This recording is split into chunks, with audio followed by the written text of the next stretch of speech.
नमो हरिहन्ताणं नमो सेताणं नमो आयरीयाणं नमो वच्छायाणं नमो लोय सर्वसाहुणम् मोक्षमार्गस्य नेतारं नेतारं कर्मभोक्तारं ज्ञातारं विश्वतत्त्वानां वन्दे तद्गुणप्रभवे तत्त्वार्थ सूत्रकर्तारं गद्यकृच्छोपरक्षितां वन्दे गणित संजातां उमास्वामी मुनीश्वरम्।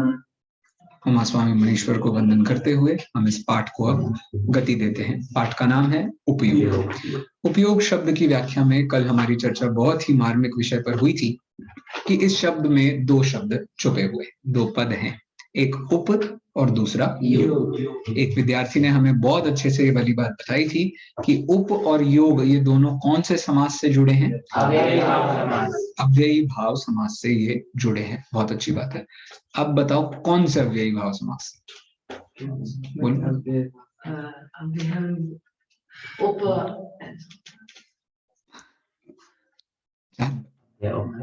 पंचमी के अव्ययी भाव समास से इसको जोड़ा जाता है। उप शब्द जो है वो समीप के अर्थ में किया जाता है। चलो आगे बढ़ते हैं हम। अब यहाँ ये जो दो शब्द हैं, उप का मतलब होता है समीप और योग का मतलब होता है जोड़। तो जो हमें जोड़ता है उसे उपयोग कहते हैं। दुनिया में किस चीज को उपयोग कहा जाता है? दुनिया में किस चीज को उपयोग कहा जाता है? किसी भी चीज की यूटिलिटी, किसी भी चीज को आप यूजफुलनेस, किसी भी चीज की यूजफुलनेस को उपयोग कहा जाता है। यूजफुलनेस को हम उपयोग कैसे कह सकते हैं? क्योंकि उसके कारण हम उस वस्तु के समीप पहुंच जाते हैं। जैसे सर्दियों में स्वेटर, सर्दियों में हम स्वेटर के समीप पहुंच जाते हैं कि नहीं पहुंच जाते हैं? कैसे? उपयोग करने के लिए। नहीं तो कहाँ रखी रहती है वो? बक्से में, तब उसका उपयोग नहीं हो रहा है। बात समझ में आ गई? तो उपयोग शब्द का मतलब होता है यूजफुलनेस। तो आत्मा की यूजफुलनेस क्या है? ज्ञान दर्शन। वाह, आत्मा की यूजफुलनेस है ज्ञान और दर्शन। इस दृष्टि से उपयोग का अर्थ भी यहाँ लगाया जा सकता है, जो लौकिक उपयोग का अर्थ है। समझ में आ गया? तो आत्मा अपने आप को किस माध्यम से सबके सामने खड़ा करके रखता है? आत्मा को रिप्रेजेंट करना है अपने आप को, तो वो अपने रिप्रेजेंटेटिव्स भेजता है। जैसे ऐसा होता है ना, एजेंट्स होते हैं, LIC एजेंट्स होते हैं या इंश्योरेंस के एजेंट्स होते हैं, बहुत सारे। ये एजेंट्स क्या करते हैं? कंपनी को कस्टमर से जोड़ते हैं। ऐसे ही ज्ञान दर्शन क्या करते हैं? हमें पूरे विश्व को के साथ जोड़ते हैं, हमें पूरे विश्व के साथ जोड़ देते हैं। अब हम विश्व के साथ कैसे जुड़ जाते हैं भाई साहब? जानते नहीं, बस जानना हो गया ज्ञान और जानने में आना हो गया ज्ञेय, और इस ज्ञान ज्ञेय के माध्यम से उपयोग की सारी व्यवस्था बनती है। ठीक है, अच्छा बताओ, हमारे जानने में, जो भी हम जान रहे हैं, हमारे जानने में जो वस्तु सामने है वो आती है, या हमारे जानने में जो हमारे मन में है वो आता है? है क्या? मैंने दो बातें क्या कही, पहले वो बता। जो हमारे सामने है, हाँ, और जो हमारे मन में है। हाँ, अब बताओ इन दोनों में से हमारे जानने में क्या आता है? जो हमारे मन में। कितनी बड़ी बात कही है, आपको पता है? ये मतलब उसने भी और जिनवाणी में भी बहुत बड़ी बात मानी जाती है। सामने आई हुई चीज तो आपका जैसा आय का लेंस होगा ना, उसके हिसाब से आती है। चश्मा लोगों को लगा रहता है, तो चश्मा क्यों लगा रहता है? सामने वाली चीज का साइज ऊपर नीचे आता है, ब्लर आता है, गड़बड़ होती है।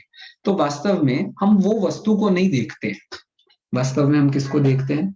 हमारे मन में उसकी जो इमेज बन रही है, हम उसे देख रहे हैं। समझ में आ रही है बात? तो इसी दृष्टि को एक परीक्षा मुख नाम का अपना ग्रंथ है, मेरे ख्याल से PS2 का ग्रंथ है। उस ग्रंथ में दूसरे अध्याय का 8वें नंबर का सूत्र है, जो कहता है स्वावरण क्षयोक्षम लक्षण योग्यतया ही प्रतिनियतम अर्थम व्यवस्थापयति। क्या मतलब हुआ इसका? इसका मतलब ये हुआ कि हम ज्ञेयों को नहीं जानते हैं, जैसा हमारा कर्म का क्षय उपशम बनता है उसके आधार से ज्ञेय अपने आप हमारे ज्ञान में आ जाते हैं। लॉजिक समझ में आया क्या? अच्छा, एक बात बताओ, वो होता है ना, एक अंधेरे में एक व्यक्ति की आपको परछाई नजर आ रही है, वो व्यक्ति के ना घुंघराले बाल हैं। ध्यान से सुनना, सीन अपने दिमाग में इमेजिन करना। अंधेरा है, एक तरफ से बस एक बल्ब जल रहा है, यहाँ उस व्यक्ति की परछाई नजर आ रही है, और वहां परछाई पर उसके बाल घुंघराले और लंबे हैं। अब उसके बाल ना ऐसे उड़ रहे हैं, और हमें क्या नजर आ रहा है? मक्खियां, मच्छर किसी के सिर पर मंडरा रहे हैं, क्योंकि घुंघराले बाल है, तो यहाँ से यहाँ, यहाँ से यहाँ चल रहे हैं। तो अब बताओ, हमारे दिमाग में जो आया क्या एग्जैक्टली है वहां? हमें जो मच्छर नजर आ रहे हैं वो है वहां? तो वास्तव में हमारा ज्ञान में वो आता ही नहीं है जो सामने वस्तु है। मेरे ज्ञान में ये बिल्कुल नहीं आ रहा है कि प्रिंस को नींद आ रही है, क्योंकि उसे हाई नहीं रहती। तो हमारे ज्ञान में वो ही आता है जो हम देखना चाहते हैं। हमारे ज्ञान में वो आता ही नहीं है जो वास्तविकता है।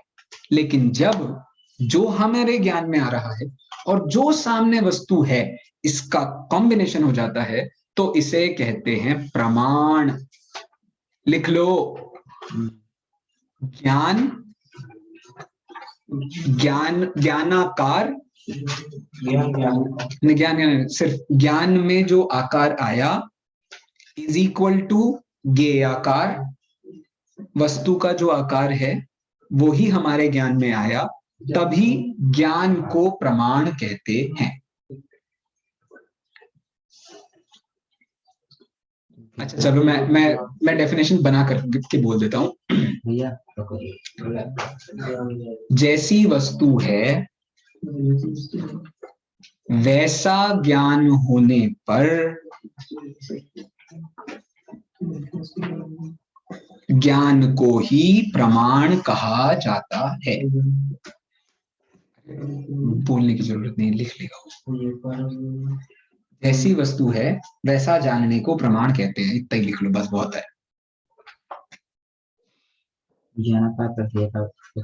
हाँ, तो उसका अर्थ क्या हुआ?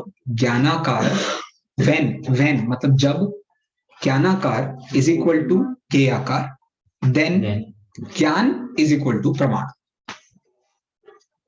इफ एल्स के स्टेटमेंट्स लिखे होंगे ना, कभी किसी ने सी पढ़ी है लैंग्वेज कंप्यूटर में?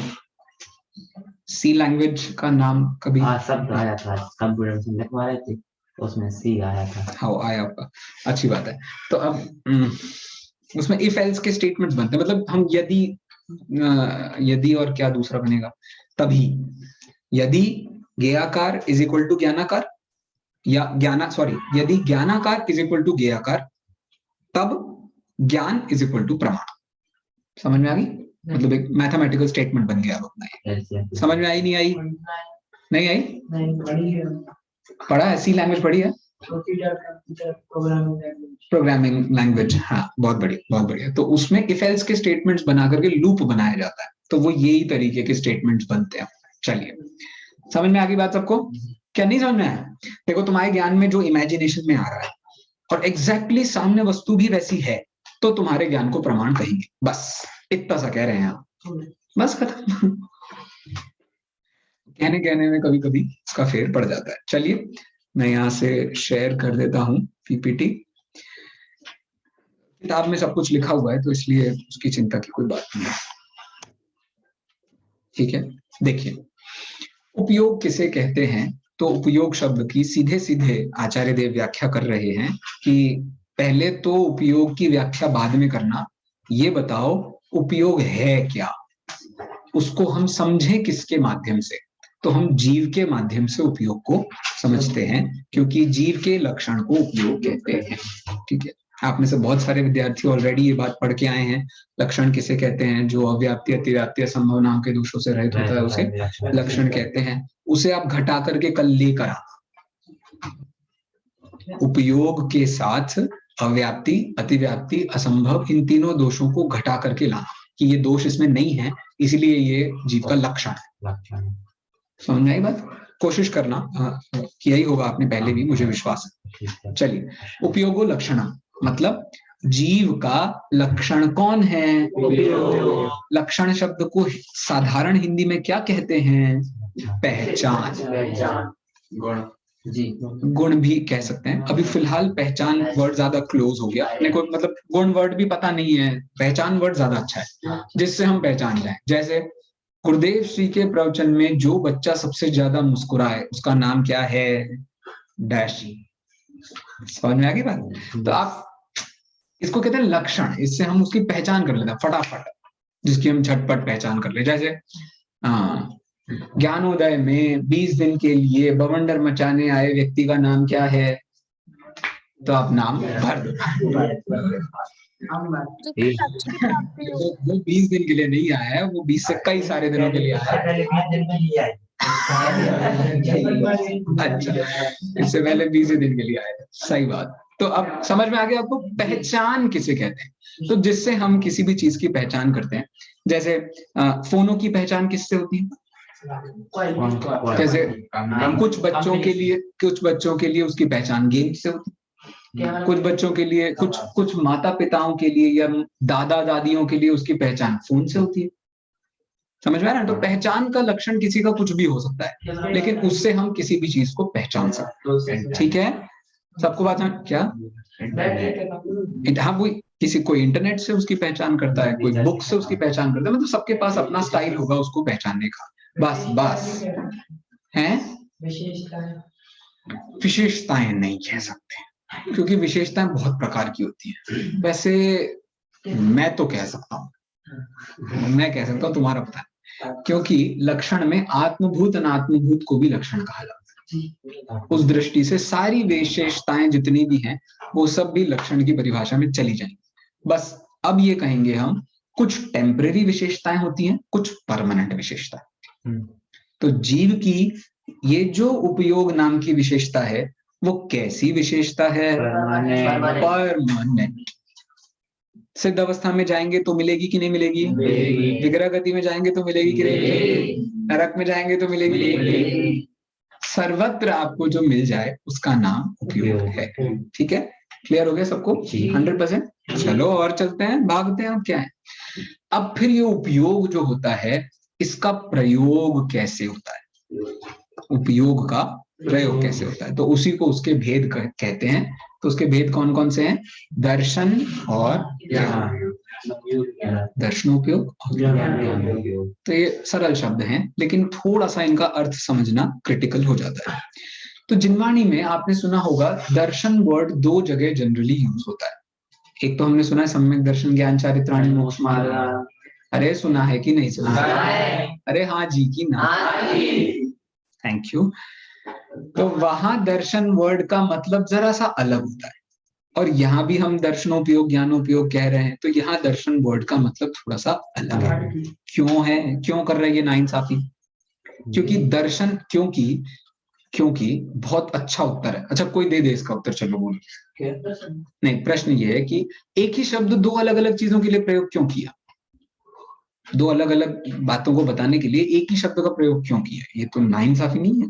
दूसरा कोई वर्ड यूज कर लेते।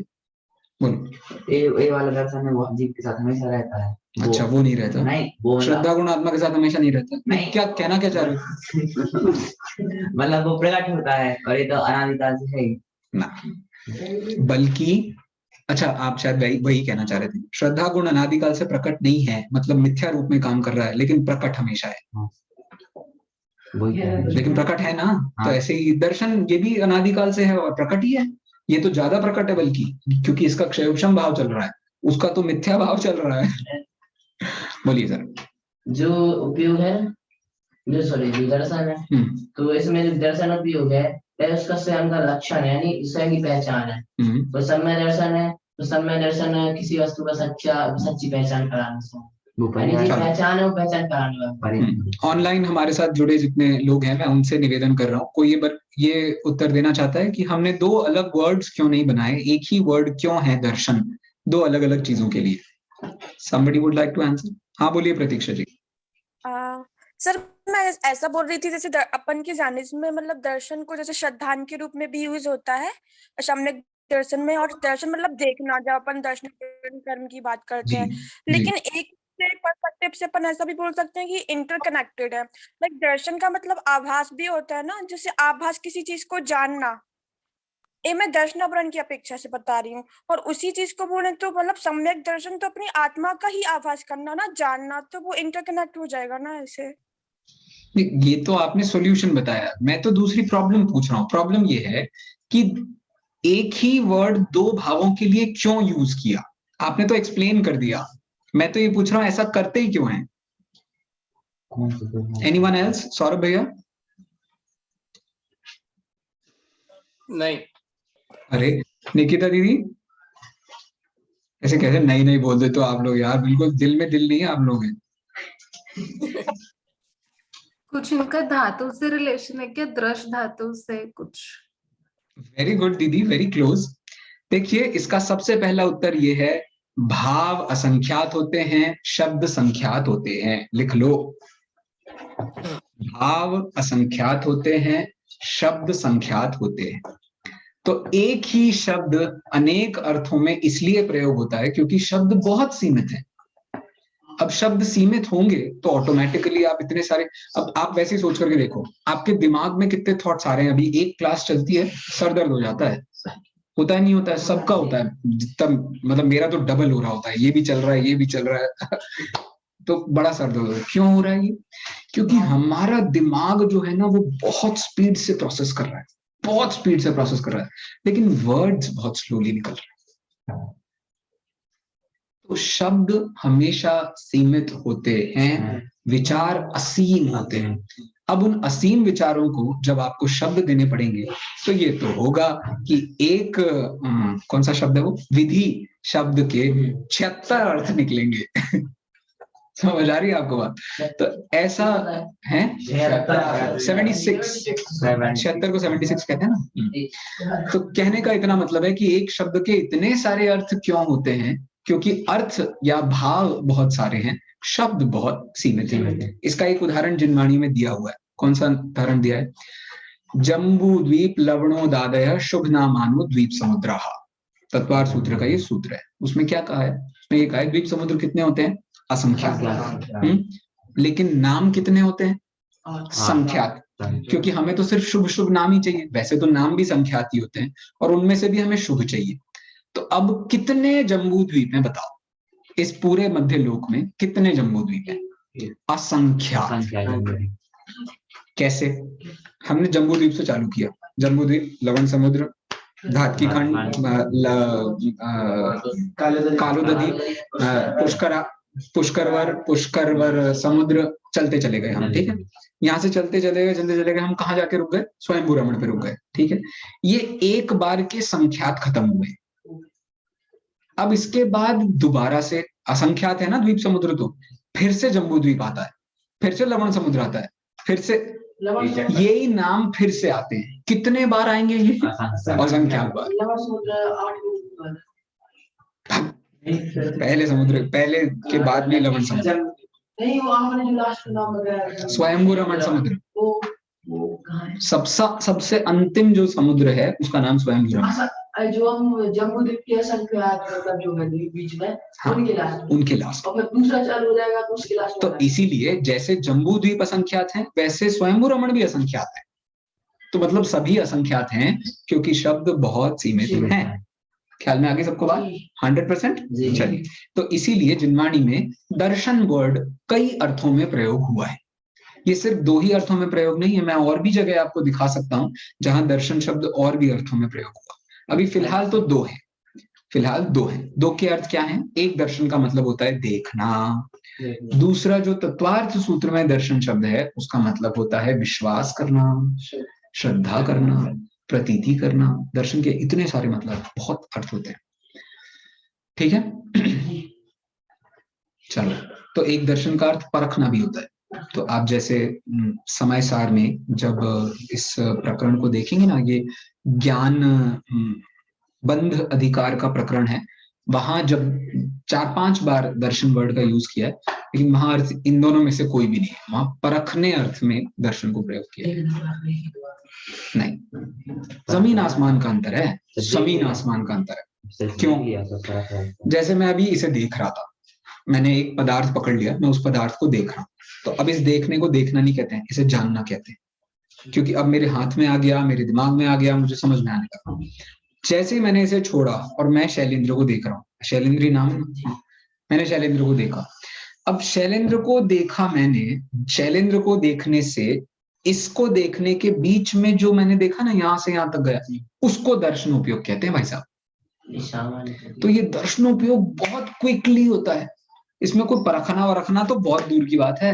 पहले देखा, जाना, फिर परखा जाता है। समझ आ गई बात? तो वहां दर्शन शब्द को बहुत अर्थों में और भी प्रयोग किया है, इसलिए कोई दिक्कत नहीं है। ठीक है, चलिए। तो अभी फिलहाल दर्शन का अर्थ कितना सा है? देखना।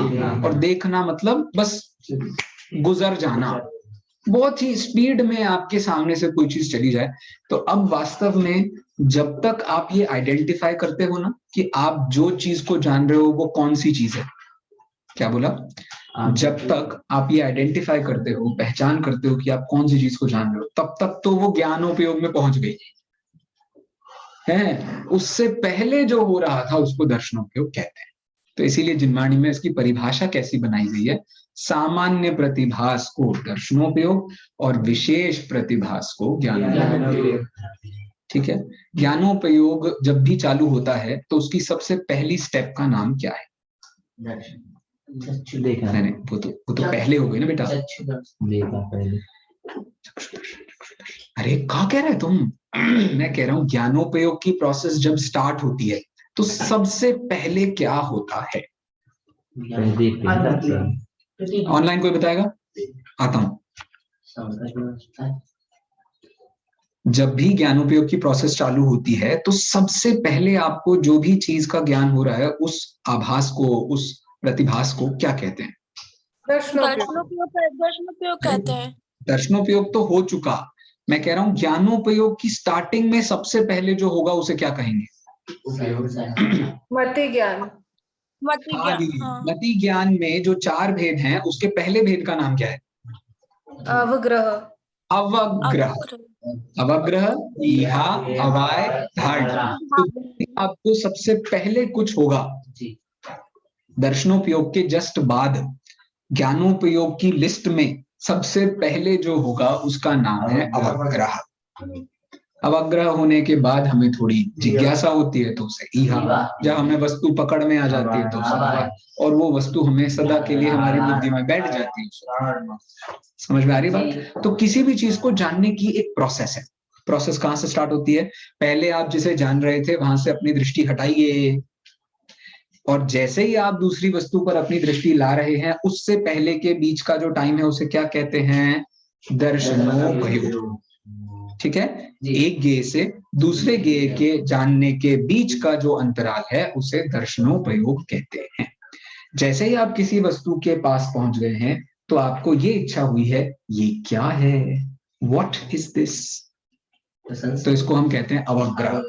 फिर हमें थोड़ी और इच्छा, वो इसका नाम क्या है, या ये क्या किस काम आती है, या पता करते हैं, तो ये हो गया ईहा। और फिर उसके बाद में जब आप उस वस्तु का सामान्य स्वरूप समझ जाते हैं उसको हम अवाय कहते हैं। और फिर आप जब उसे बार बार यूज कर लेते हैं तो वो आपके, ये आदमी ऐसा ही है, खराब ही है, बेकार ही है, किसी काम का नहीं है, ये क्या है? धारणा। लेकिन पहली बार में कोई मिलेगा तो उसको पता नहीं चलेगा ना, तो वो अवाय तक ही पहुंच सकता है। समझ में आ रही है आपको बात? तो अब जैसे आदर्श, आदर्श मुझे पहचान गया, मुझे जान गया, तो अब क्या परिस्थिति होगी? अब आपका नाम क्या? संभव। संभव मुझसे पहली बार मिल रहा है, तो अब आदर्श को पता है कि संयम भैया क्या चीज है, तो वो इसके पास जाएगा ना, तो इससे कहे सुनो ये होगा, फिर तुम्हारे साथ ये होगा, फिर तुम्हारे साथ ये होगा। ये जो पूरी प्रोसेस है ना, ये अवाय और धारणा के बीच का डिफरेंस है कि फर्स्ट टाइम आप जब किसी चीज को जानने जाते हो तो फिर आपको पता नहीं होता है कि इसका एंड रिजल्ट क्या होगा या इसका क्या स्वरूप है। और फिर धारणा के बाद पढ़ाना पड़ता है प्राग भाव, प्रध्वंसा भाव। तब आदमी के दिमाग में ये बैठता है कि जितनी धारणाएं तुमने बनाई हैं उनसे कोई फायदा नहीं है, पर्याय तो प्रति समय बदल रहे। तो अब ये समझ लीजिए बड़ा ही भेद विज्ञान वाला टॉपिक है। ठीक है, चलो दर्शनोपयोग ज्ञानोपयोग ये दो भेद तो सबको समझ में आ गए। जी दर्शनोपयोग ज्ञानोपयोग के भेद को उपयोग के अलावा एक और नाम दिया गया है, वो कौन सा नाम है? ज्ञान के एक दूसरे नाम भेद को कोई और एक और दूसरा नाम दिया है, वो कौन सा? उसमें भी है, इसमें भी है, सब जगह है, तुम तो बस नाम बता दो। नहीं जीव के परिणाम ना। हाँ भी और नहीं भी। जीव के परिणाम तो बहुत सारे टाइप्स के हैं ना प्रतीक्षा दीदी, वो नाम जिससे ये ही दो भेद बने वो कौन सा है? जल्दी बोलो यार, मेरी सांसें रुक रही हैं। स्क्रीन पे लिखा है वो शब्द, आप लोगों की किताब में भी लिखा है वो शब्द। और देखो किताब में बताऊं, किताब में आपको ये शब्द मिलेगा ज्ञानचंद्र के तीसरे संवाद में। ज्ञानचंद्र, हाँ क्वेश्चन वापस बोलना। क्वेश्चन ये है, उपयोग ज्ञान दर्शन के जो भेद हम उपयोग की दृष्टि से जानते हैं, उसकी दृष्टि से ज्ञान दर्शन ये जो भेद हैं वो और किस नाम से जाने जाते हैं?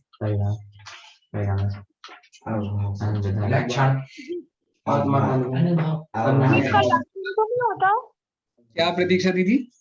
जीव का लक्षण होता है ना ज्ञान दर्शन। अरे मेरी माँ, मैं कह रहा हूँ सिर्फ दर्शनोपयोग ज्ञानोपयोग, बस ये दो भेदों पर मैं बात कर रहा हूँ। ये दो भेदों को जो हम उपयोग कह रहे हैं, उपयोग के स्थान पर एक और शब्द का प्रयोग किया जा सकता है जीव का ही लक्षण बताने के लिए, वो कौन सा शब्द है? ये शाबाश राजा बेटा, आहा हा हा। देखो यहाँ से उत्तर आया है, ऑनलाइन कोई नहीं बता पा रहा है, देखो क्या हालत हो रही है। लो ये लो बेटा, शाबाश। इसे कहते हैं चैतन्य। इसीलिए परिभाषा में चैतन्य अनुविधायी परिणाम को उपयोग कहते हैं। तो परिणाम तक तो आप पहुंच गए थे, चैतन्य तक नहीं पहुंच पा रहे थे, ठीक है। तो चैतन्य के दो भेद होते हैं जिसको हम दर्शन चेतना ज्ञान चेतना कहते हैं। तो दर्शन चैतन्य ज्ञान चैतन्य ऐसा भी आप उसको कह सकते हैं, ठीक है भैया। अनुविधायी वर्ड का मतलब क्या होता है? रखने वाला, उससे संबंध रखने वाला। जो तो यहाँ लिख दिया है इसलिए तुम कह दिया है, ऐसे मजा थोड़ी आएगा। मतलब से जो रिलेटेड वो अनुविधायी का मतलब मैंने कल बताया था, कल ही थी ना क्लास, हाँ कल बताया था, बहुत अच्छी चीज से बताया था। साथ में मतलब अरे भागने वाला, जो साथ में भागता रहे उसको हम अनुविधायी कहते हैं। तो चैतन्य के साथ ज्ञान दर्शन कंटिन्यूसली भागते रहते हैं, इसीलिए हम उसको अनुविधायी कहते हैं, मतलब उसके पीछे पीछे चलने वाला। दो उपसर्ग हैं, इनके अर्थ अलग अलग होते हैं। आप ये पढ़ोगे, कहाँ पढ़ोगे? लघु स्नान कौमुदी पढ़ ली क्या? नहीं, रचनानुवाद कौमुदी पढ़ ली। रचनानुवाद कौमुदी में अनु और प्रति, ये दो शब्दों को देखना। इन दो शब्दों के अर्थ बिल्कुल अलग अलग होते हैं। प्रति का मतलब होता है कि ओर या पीछे पीछे, और अनु का मतलब होता है साथ में। नहीं, वही तो मैं कह रहा हूँ, मैं उल्टी बात कह रहा हूँ। प्रति मतलब होता है जो अनुसरण करता है, जो पीछे पीछे चलता है, लेकिन अनु का मतलब होता है साथ में। तो अब चैतन्य जो है वो आत्मा के पीछे पीछे नहीं चल रहा है कि पहले आत्मा पहुंच जाएगा बाद में चैतन्य आएगा, ये साथ में चल रहे हैं। बात समझ में आ रही है? तो चैतन्य के लिए इसलिए वहां शब्द का प्रयोग किया है अनुविधायी, ठीक है। तो चैतन्य के साथ में कंटिन्यूअसली जो चलता है उसको हम जीव, ऐसे जीव के परिणाम को हम उपयोग कहते हैं। तो उपयोग शब्द के अब हमारे सामने दो अर्थ हो गए। कौन कौन से? उपयोग शब्द के दो अर्थ बताओ, दो परिभाषाओं के आधार से। किताब में देखो ना, उपयोग शब्द के अर्थ पूछ रहा हूँ बेटा मैं। एक वर्ड में सिर्फ दो वर्ड्स आपको यूज करने हैं। उपयोग को हम क्या कह सकते हैं? वाह, व्यापार तो ठीक है। दूसरा? व्यापार और कार्य तो एक ही बात हो गई, मतलब दूसरा वर्ड बताओ। नहीं, यहाँ परिभाषा में जो दिया है परिणाम। उपयोग के दो ये वर्ड्स बहुत इंपॉर्टेंट है। मैं आपको बताता हूँ इसकी गंभीरता क्या है। व्यापार को भी उपयोग कहते हैं और परिणाम को भी उपयोग कहते हैं। व्यापार की दृष्टि से जब हम भेद करते हैं तो ज्ञान दर्शन भेद बनते हैं, लेकिन परिणाम की दृष्टि से जब हम भेद करते हैं तब शुभोपयोग, अशुभोपयोग और शुद्धोपयोग है। अरे बात में मजा आया कि नहीं आया? है बिल्कुल। व्यापार, कार्य, वो सर्वार्थ सिद्धि ग्रंथ है, उसमें अनुदान शब्द का प्रयोग है। आप चाहे जितने अर्थ के प्रयोग कर लो, वो दिक्कत नहीं है, लेकिन मैं आपको डिफरेंस ये बताने की कोशिश कर रहा था कि जीव का प्रति समय दर्शन और ज्ञान में से कोई एक उपयोग होगा ही होगा। ऐसे ही जीव का प्रति समय शुभ परिणाम होगा, अशुभ परिणाम होगा या शुद्ध परिणाम होगा, तीनों में से कोई एक होगा ही होगा। बात समझ में आ गई? तो परिणाम के अर्थ में जब उपयोग की व्याख्या की जाती है तब शुभ अशुभ शुद्ध बनते हैं, और जब व्यापार के अर्थ में, कार्य के अर्थ में इसकी व्याख्या की जाती है तो वो क्या बन जाते हैं? दर्शनोपयोग और ज्ञानोपयोग।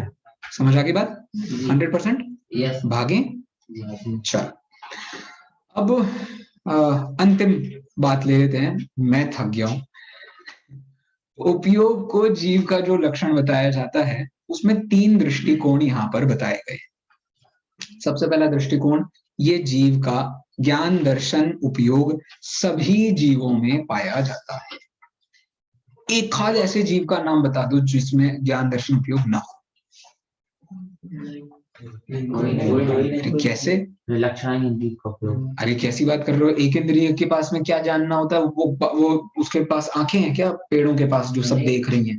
तो उसके ऊपर आवरण है ज्ञान का, ज्ञान तो है, प्रकट नहीं। अरे एक इंद्रिय तो है एक इंद्रिय के माध्यम से जान रहा है तो जान तो रहा ही है ना। और दूसरा, इसको तो अब एसएन बोस ने प्रूव कर दिया, तो हम कौन होते हैं? एसएन बोस ही ना, क्या नाम? जगदीश चंद्र बसु। सॉरी, बोस, एसएन बोस तो वो आदमी है आइंस्टीन वाला। आइंस्टीन को जिसने रिलेटिविटी तक पहुंचाने में मदद की थी वो एसएन बोस थे। सॉरी, ये तो चंद्रशेखर, जगदीश चंद्र बसु। उनकी आत्मा मुझे गाली दे रही होगी, रात को मिलेंगे वो मुझे आज। चलो, तो क्या बात है? क्योंकि उन्होंने ये सिद्ध किया कि पेड़ों में भी जीवन होता है, उसमें भी लाइफ प्रोसेसेस के लिए जो चेंजेस होते हैं। और ये तो मेरे ख्याल से कोई नासमझ ही होगा, ये बात नहीं मानेगा। हमें हरे रंग के पत्ते नजर आते हैं, वो ये सर्दियां होते होते वो सब सूख जाते हैं, फिर वो झड़ जाते हैं, फिर उसमें नए आ जाते हैं। अब ये परिवर्तन तो उसी चीज में हो सकता है ना जो चीज जीव हो। मतलब मुझे लगता है ऐसी चीज को भी सिद्ध करना पड़े तो ये साइंस किसी काम का नहीं है। मतलब सामने दिख रही है और नहीं मान रहे, हद हो गई भाई। पता नहीं होता है, सामने चीज नजर आ रही है और हम, हवा है चलती नजर आ रही है, हम मानने को तैयार नहीं। पृथ्वी है, देखो पृथ्वी की प्रोग्रेस मैं बताता हूं आपको। पृथ्वी में से आज तक सोना निकल रहा है। बन कैसे रहा है? कौन बना रहा है? कोई आदमी जा रहा है वहां बनाने के लिए? नहीं, भगवान ने बना। भगवान है ना, वो तो सब कर सकते हैं। अरे पृथ्वी काय अपने आप में बना रही है ये सब चीजें। वो हीरा बना लेती है, वो सोना बना लेती है, कुछ भी बना लेती है। तो वो जीव नहीं होगी तो कैसे परिवर्तन हो सकता है? तो गारंटी से वो परिवर्तन आपको मानना चाहिए। ठीक है, चलिए। तो सबसे पहली बात क्या हुई? ज्ञान दर्शन उपयोग सभी जीवों का लक्षण है, भले वो एक इंद्रिय हो चाहे वो सिद्ध हो। कुछ कह रहे थे आप? पेड़ जीव है, अपन भी जीव है। पेड़ की पत्तियां जब हरी होती हैं तो वो सूख के गिर जाती हैं और फिर से उगती हैं। व्यक्ति के बाल काले से सफेद होके झड़ के वापस क्यों नहीं उगते? सही बात है, बहुत अच्छा, बहुत मतलब गंभीर प्रश्न है। जब मेरे ये निकल जाएंगे ना सफेद तब बताऊं, ठीक है? उम्र हो जाती है। नहीं कोई बात नहीं, वो तो कोई कुछ और कह रहा है? नहीं, चलो चले आगे। हम हाँ, वैसे मेरा मन कर ही रहा है उसका उत्तर देने का, तो आप लोग कहें तो मैं उत्तर दे ही देता हूँ। देखो ऐसा है, पेड़ों में 2 प्रकार के जीव पाए जाते हैं। एक सप्रतिष्ठ जीव होते हैं और एक अप्रतिष्ठ जीव होते हैं। मतलब एक पेड़ जो होता है ना, उसकी एक आयु होती है, तकरीबन 300-400 साल की उसकी आयु मानी जाती है। अब उसकी 300-400 साल की आयु पूरी हो जाए तब बताओ पेड़ के क्या हाल होंगे। तो उसके बाद तो वो सूखता है और वो गिर जाता है, सारी तो इसका मतलब दोबारा हमेशा आए ये जरूरी नहीं है, एक बात। दूसरी बात, ये जो जीव जिनकी अपन बात कर रहे हैं ना, ये जो पत्ती बन गई है, फल बन गया है, ये सब क्या होता है, उस एक ही पेड़ के अंदर बहुत सारे अनंत निगोदिया जीव रहते हैं। वो निगोदिया जीव क्या करते हैं, उनकी वही उत्पत्ति होती है और वही मृत्यु होती है, ठीक है। तो वो अपने आप को धीरे धीरे ऐसा डेवलप करते जाते हैं कि उसमें उस चीज की उत्पत्ति होने लगती है। तो उनके अंतर मूर्ति आयु होती है, वो अपनी आयु पूरी करते हैं, मर जाते हैं, फिर वहीं उसी शरीर में दूसरा जीव पैदा हो जाता है, फिर उसी शरीर में तीसरा जीव, फिर उसी शरीर में ऐसे कर करके वो अपनी प्रोसेस को करते रहते हैं। अब वो पत्ता भी, तब वो पेड़ का हिस्सा तब तक ही पत्ता दे सकता है जब तक कि उसे पानी मिलता है। कई बार ऐसा होता है पेड़ में, आपने ध्यान से देखा हो तो कई बार एक पर्टिकुलर जगह से निकल गया यदि पत्ता, तो दोबारा नहीं आता वहीं उसी जगह। कई बार आता भी है, कई बार नहीं भी आता है। तो इसका मतलब ये है कि वहां जो जीव रह रहे हैं, वो निगोदिया जीव जिस तरीके से वहां उत्पत्ति को प्राप्त हो रहे हैं, ऐसी बात वहां चल रही है। बेचारे की क्या हालत हो रही है, मर रहे हैं। चलो, तो सबसे पहली बात क्या समझ में आई कि दुनिया में कोई भी ऐसा जीव नहीं है जिसके पास उपयोग नहीं, ठीक है। दूसरा पॉइंट, जीव के अलावा ऐसा कोई द्रव्य नहीं है जिसमें उपयोग ना हो। पेड़ में मतलब पुद्गल में उपयोग हो सकता है? नहीं, बिल्कुल हो सकता है। यूज करते हैं, नहीं करते हैं? अरे यूज उसमें नहीं है, हम में है। तब तो हम उसका इस्तेमाल कर रहे हैं, वो स्वयं का इस्तेमाल कर रहा होता तो क्या कह लेते, घबरा जाते तुम लोग। फोन चल रहे हैं, किताबें चल रही हैं, लैपटॉप चल रहे हैं, मूवीज में ही पॉसिबल है, रियल लाइफ में पॉसिबल नहीं, ठीक है। तो कहने का आशय क्या हो गया, उनमें स्वयं का परिवर्तन करने की योग्यता नहीं है, इसलिए उनकी उपयोगिता हम डिसाइड करते हैं। कई बार ऐसा होता है, जब हम लोग मार्केटिंग में पढ़ाते थे तो ये टॉपिक को ऐसे पढ़ाते थे कि एक हमने वस्तु बनाई और हमने बताया कि ये 10 प्रकार के इसके उपयोग होते हैं। हम 10 साल बाद जब पूरे भारत भर में घूम कर आते हैं तो हमें लोग बताते हैं कि इस वस्तु के 100 प्रयोग होते हैं। समझ में आ रही बात? क्योंकि उपयोग हम डिसाइड करते हैं, वस्तु नहीं डिसाइड करती। आप जैसा चाहे वैसा उसका प्रयोग कर सकते हैं। समझ में आए? एक बच्चे का प्रयोग हमाली के लिए भी किया जा सकता है और उसे किताब देकर पढ़ाने के लिए भी किया जा सकता है। अब वो डिपेंड करता है उस समझदार टीचर पर कि वो उस बच्चे का कैसा इस्तेमाल कर रहा है। बात समझ में आ गई? बहुत अच्छी बात है। और अंतिम प्रश्न, अंतिम बात क्या है, इससे ही जीव की सदा त्रिकाल पहचान होती है। इस दृष्टि से हमने आज के विषय में इतना देखा कि उपयोग जो अपने आप में है वो अपनी एक पूरी दुनिया को लिए बसा हुआ है, और उसको हम जितनी गंभीरता से देखें उसमें उतने ही सारे माल भरे पड़े हैं, ठीक है। आज की कक्षा का समापन करते हुए जो हमने पढ़ा है उसके संबंध में कुछ प्रश्न मैं नहीं पूछूंगा, अंबर पूछेंगे। जितना अपन ने पढ़ा है ना आज, उसके संबंध में एक प्रश्न बनाओ छोटा सा, एक शब्द का उसका उत्तर होना चाहिए, 2 शब्द का। पूछो। उपयोग की और दूसरा शब्द भी आया था, 2 शब्द आए थे। हाँ, उपयोग के लिए आए 2 शब्द बताइए, बोलो। व्यापार और परिणाम। Very good. कार्य, व्यापार या परिणाम। सेकंड क्वेश्चन, थोड़े जोर से बोलो, बोलते जाओ फटाफट, एक और क्वेश्चन पूछते जाओ। मति ज्ञान की वो आयत की भेद। मति ज्ञान के भेद बताइए। अवग्र या अवाय और धारण।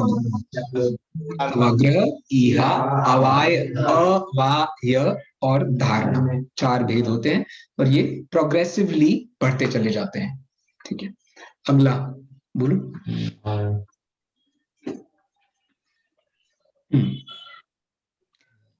इस पंक्ति को समझाइए कि उपयोग जीव की पहचान है। 2 दृष्टियों से इस पंक्ति को समझाइए, उपयोग जीव की पहचान है। सभी जीवों में उपयोग होता है, हाँ, और जीवों को छोड़ के अन्य में उपयोग नहीं होता। वाक्य कैसा बन जाएगा? उपयोग जीव की ही पहचान है और उपयोग सब जीवों की पहचान है। तो पूरा दोनों मिला के वाक्य क्या बनेगा? उपयोग सब जीवों की ही पहचान है ना। बढ़िया, सब जीव भी आ गए और ही से हमने अन्य द्रव्यों को भी छुटकारा पा लिया। बहुत बढ़िया। चलो और बोलो, कहाँ से बात चालू हुई थी? हाँ, बताओ निकिता दीदी। सौरभ भैया ने तो जवाब दे दिए बहुत सारे। निकिता दीदी बताओ, उपयोग ये दोनों शब्द कौन से समास से जुड़े थे? अव्ययी भाव समास। क्या बात है, बहुत बढ़िया। अव्ययी भाव समास से इनको जोड़ा था हमने। चलिए, योग शब्द के जिनवाणी में दो अर्थ थे। ये मैं आज की और कल की क्लास मिला के प्रश्न पूछा। योग शब्द के जिनवाणी में दो अर्थ पाए जाते हैं, दो अर्थ बताइए। बोलो भैया। जोड़ना और आत्मा। वाह वाह वाह, दो अर्थ हैं। एक योग का मतलब होता है आत्मा से अपने उपयोग को जोड़ना। इसका वर्णन कहाँ पढ़ने को मिलेगा? योग सार। तत्वार्थ सूत्र में नहीं है। योग सार, परमात्म प्रकाश, मूलाचार, भगवती आराधना, कई ग्रंथ हैं जिनमें आपको ये विषय मिल जाएगा। तो योग का मतलब क्या हुआ? आत्मा को जोड़ना। ठीक है, आत्मा को उस वस्तु में जोड़ना, उसको हम कहते हैं। ठीक है, दूसरा अर्थ क्या बताया? जो मन वचन काय के द्वारा प्रदेशों का कंपन होता है उसको भी योग कहते हैं। क्यों? क्योंकि ये कंपन आत्मा को कर्मों के साथ जोड़ देता है। योग मतलब जोड़ना होता है, तो आत्मा को कर्मों के साथ जो जोड़ दे उसको हम योग कहते हैं। एक वो योग हो गया, और दूसरा योग ये जो आत्मा को दृष्टि को द्रव्य के साथ जोड़ दे। भैया कुछ कह रहे हैं क्या? नहीं। हाँ चलो, और कुछ, और एक हाथ कोई प्रश्न पूछ लो भैया। पूछो, प्रश्न पूछो। आज भैया ने विक्रम संवत और महावीर संवत बताया। बहुत बढ़िया। वीर निर्वाण संवत तो जाने दो, वो कल कंफर्म करेंगे अपन। हाँ, विक्रम संवत और ईस्वी के बीच का रिलेशनशिप बताना है। बोलो। ईस्वी में रहता है 57 का, और विक्रम नहीं, ऐसे नहीं। विक्रम संवत में जब 57 को माइनस करते हैं तो ईस्वी आ जाता है। ईस्वी में जब 57 को प्लस कर देते हैं तो विक्रम। चलो, और कोई प्रश्न? प्रश्न पूछना है। हाँ, तत्वार्थ सूत्र में और श्वेतांबर और दिगंबर। ये हो गया कल। कल कर ली अपन ने ये वाली बात, श्वेतांबर और दिगंबर वाली। आज की कक्षा से कुछ और। हाँ, वेरी गुड। प्रश्न है, अनुविधायी शब्द का अर्थ क्या है? बोलो भैया। ये दो डॉक्टर के नाम से कौन लिखा है? ये दिख नहीं रहा मुझे अच्छे से। कौन है भैया ये दो डॉक्टर?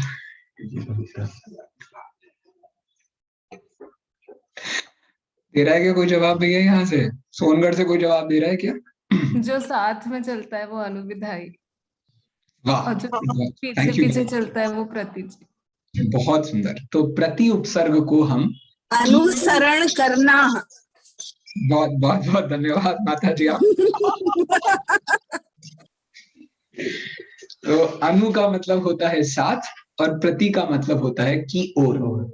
ठीक है, पीछे पीछे जिसको हम कहते हैं। तो अब जैसे कह रहे हैं, रामः लक्ष्मणं प्रति गच्छति। राम लक्ष्मण की ओर जा रहे हैं, मतलब राम जी आगे जा रहे हैं और लक्ष्मण उनके लक्ष्मण जी आगे जा रहे हैं और राम उनके पीछे हैं। और फिर दूसरा वाक्य बनता है, रामः लक्ष्मणं अनुगच्छति। तो दोनों साथ साथ में जा रहे हैं, ऐसा उसका अर्थ निकाला जाता है। ठीक है, ऐसे वाक्य मेरे ख्याल से ये दूसरा ही अभ्यास होगा, पहले दूसरा नहीं। अनु शब्द का उपयोग द्वितीय वाले प्रकरण में आया होगा। हाँ, सही कह रहे हो तुम, मेरे ख्याल से अभ्यास 7-8 में से ही होगा। द्वितीय विभक्ति में अनुप्रति का अंतर बताया गया है। बिल्कुल सही कह रहे हैं आप, बहुत अच्छी बात। तो हम जो अपना लकार होता है ना, मतलब लकार मतलब क्रियापद होता है, उसके साथ में अनु लगा देते हैं तो वो द्वितीय का अर्थ निकल जाता है। इसी बात।